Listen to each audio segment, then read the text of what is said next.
Pouvez-vous imaginer à quel point ça doit être difficile pour lui? Êtes-vous seulement conscient de la gravité de la décision qu'il a dû prendre? Certes, cette opération militaire apportera beaucoup de douleur à beaucoup de familles des deux côtés.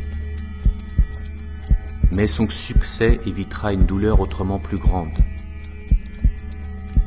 Il en a pleinement conscience. C'est la raison principale pour laquelle il a validé cette opération militaire.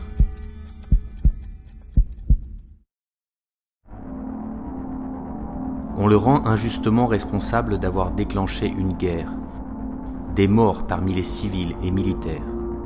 Mais il faut comprendre, ce n'est pas lui qui a déclenché cette guerre, qui n'a pas débuté il y a un mois. Mais c'est bien lui qui a pris la décision d'y mettre un terme, d'arrêter cette folle spirale des morts et de régler une fois pour toutes la question du statut de l'Ukraine. Elle est là, la suprême injustice. À part lui, il n'y a qu'une poignée de hauts fonctionnaires et de responsables des services qui en ont réellement conscience du danger dont ils ont protégé le monde grâce à cette opération spéciale. À de nombreuses reprises, il a publiquement mis en garde contre cela.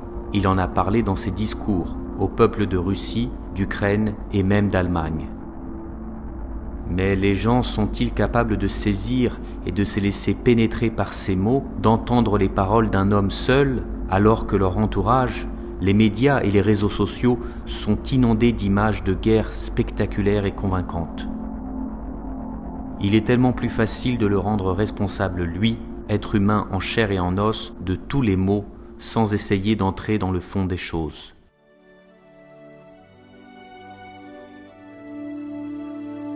Aucun d'entre nous ne se rend compte du malheur qu'il a éloigné de la Russie.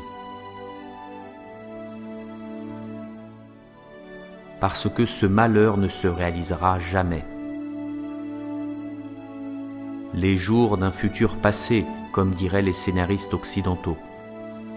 Certains lui reprocheront toujours les conséquences négatives de ce moindre mal, sans réfléchir ou exprès lui niant le droit d'avoir recours à l'extrême nécessité. Il le sait, c'est son fardeau et sa responsabilité.